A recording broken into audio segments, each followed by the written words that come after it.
नमस्कार दोस्तों। अगर मैं आपसे अभी एक सवाल पूछूं कि इस समय आपकी ज़िंदगी में सबसे बड़ी परेशानी क्या है, तो शायद बहुत से लोगों का जवाब होगा, मैं उसे भूल नहीं पा रहा हूँ। शायद आप भी इसी दौर से गुजर रहे हैं। सुबह आँख खुलते ही सबसे पहला ख्याल उसी इंसान का आता है। फ़ोन उठाते हैं तो उम्मीद होती है कि शायद उसका कोई मैसेज आ गया हो। रात को सोने की कोशिश करते हैं, लेकिन दिमाग में पुरानी बातें, पुरानी यादें और पुराने वादे घूमते रहते हैं। आप खुद को समझाते हैं कि अब सब खत्म हो चुका है, लेकिन दिल मानने को तैयार नहीं होता। फिर धीरे धीरे एक समय आता है जब आपको लगने लगता है कि शायद आप कभी मूव ऑन नहीं कर पाओगे। आपको लगता है कि दुनिया आगे बढ़ रही है, लेकिन आपकी ज़िंदगी वहीं रुक गई है। और सबसे मुश्किल बात पता है क्या होती है? लोग आपको समझाना शुरू कर देते हैं। कोई कहता है भूल जाओ यार, कोई कहता है टाइम सब ठीक कर देगा। लेकिन जो इंसान इस दर्द से गुजर रहा होता है ना, उसे पता होता है कि यह सब बोलना कितना आसान है और करना कितना मुश्किल है।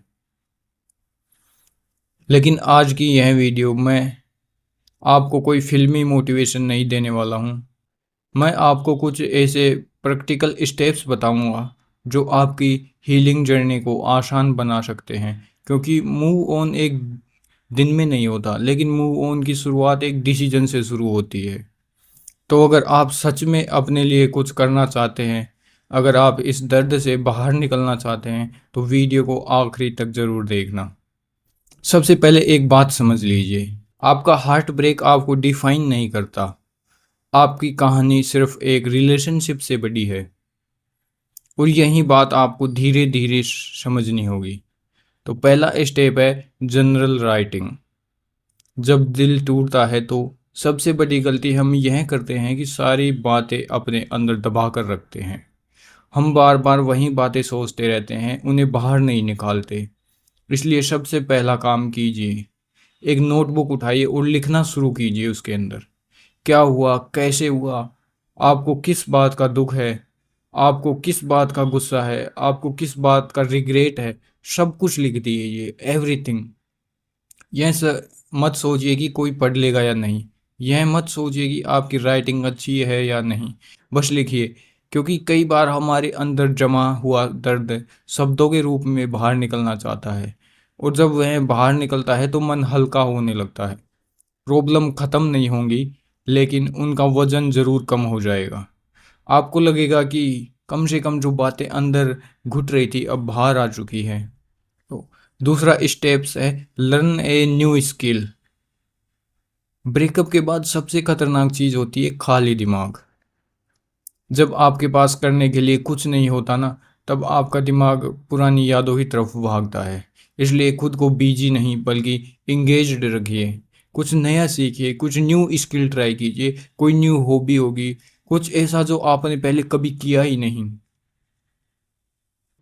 Painting, swimming, gym, cooking, video editing, photography, public speaking, कुछ भी।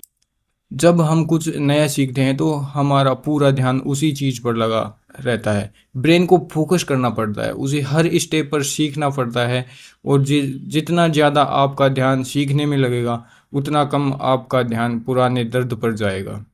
धीरे धीरे आपको महसूस होगा कि आप फिर से ग्रो कर रहे हैं, और ग्रोथ हमेशा हीलिंग लेकर आती है। तीसरा स्टेप है सैड सॉन्ग्स सुनना बिल्कुल बंद करना है। अब कुछ लोग इस बात से शायद एग्री नहीं करेंगे, लेकिन सच यही है। अगर आप पूरे दिन सैड सॉन्ग सुन रहे हैं, तो आप खुद को हील नहीं कर रहे। आप अपने दर्द को बार बार फीड कर रहे हैं। आप पहले से दुखी हैं, आप पहले से हर्ट हैं, तो फिर हर दिन खुद को वही एहसास क्यों दिलाना? हर गाना आपको उसी इंसान की याद दिलाएगा। हर लिरिक्स आपको फिर उसी जगह ले जाएगी जहाँ से आप बाहर निकलना चाहते हैं। इसलिए अपना म्यूजिक बदलिए, अपना कंटेंट बदलिए, पॉडकास्ट सुनिए, मोटिवेशनल वीडियो देखिए, स्पिरिचुअल टॉक्स सुनिए। कुछ ऐसा कंज्यूम कीजिए जो आपको ऊपर उठाए, नीचे नहीं गिराए। चौथा स्टेप है बिल्ड ए रूटीन। जब ज़िंदगी बिखरी हुई लगती है ना, तब रूटीन हमें संभाल कर रखती है। रूटीन हमें याद दिलाती है कि हमारी ज़िंदगी सिर्फ एक रिलेशनशिप नहीं है। हमारे गोल्स हैं, हमारा कैरियर है, हमारी स्टडीज़ है, हमारी हेल्थ है, हमारे सपने हैं। इसलिए एक सिंपल रूटीन बनाइए। टाइम पर उठिए, टाइम पर सोइए, वॉक कीजिए, वर्कआउट कीजिए, स्टडी कीजिए और अपने दिन को स्ट्रक्चर दीजिए। परफेक्ट बनने की कोशिश मत कीजिए, बस कंसिस्टेंस रहने की कोशिश कीजिए, क्योंकि रूटीन धीरे धीरे आपको अंदर स्टेबिलिटी लेकर आती है, एंड स्टेबिलिटी के बिना हीलिंग बहुत मुश्किल हो जाती है। पांचवा स्टेप है believe in something bigger. Life की हर चीज़ हमेशा कंट्रोल में नहीं होती। हम एक्शंस कंट्रोल कर सकते हैं, लेकिन रिजल्ट्स नहीं। कई बार हम किसी इंसान को पूरे दिल से चाहते हैं, फिर भी वह इंसान हमारी ज़िंदगी में नहीं रह पाता। इसका मतलब यह नहीं कि आप गलत थे। इसका मतलब सिर्फ इतना है कि हर चीज़ हमारे हाथ में नहीं होती, और यहीं पर फेथ की ज़रूरत पड़ती है। किसी हायर पावर पर ट्रस्ट रखने की ज़रूरत पड़ती है। चाहे आप भगवान में विश्वास करते हो, चाहे किसी और स्पिरिचुअल पाथ को फॉलो करते हो, लेकिन अपने आप से बड़ी किसी चीज़ से जुड़ने की कोशिश कीजिए। क्योंकि जब इंसान सिर्फ अपने दर्द में फंसा रहता है ना, तब उसे रास्ता नहीं दिखाई देता।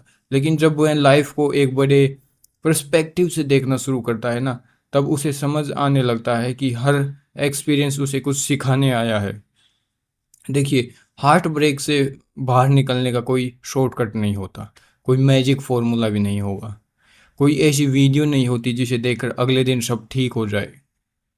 लेकिन अगर आप हर दिन थोड़ा थोड़ा अपने लिए काम करते रहेंगे, अगर आप हर दिन खुद को चुनेंगे, अगर आप हर दिन अपने दर्द से ज़्यादा अपनी ग्रोथ पर फोकस करेंगे, तो यकीन मानिए एक दिन ऐसा आएगा जब आप सुबह उठेंगे और पूरा दिन निकल जाएगा बिना उसके बारे में सोचे।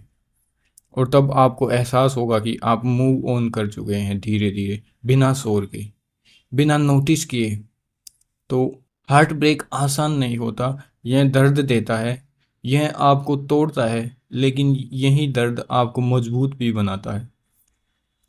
आज जो सिचुएशन आपको एंड लग रही है, हो सकता है कुछ साल बाद वहीं आपकी ज़िंदगी का सबसे बड़ा लेसन बन जाए।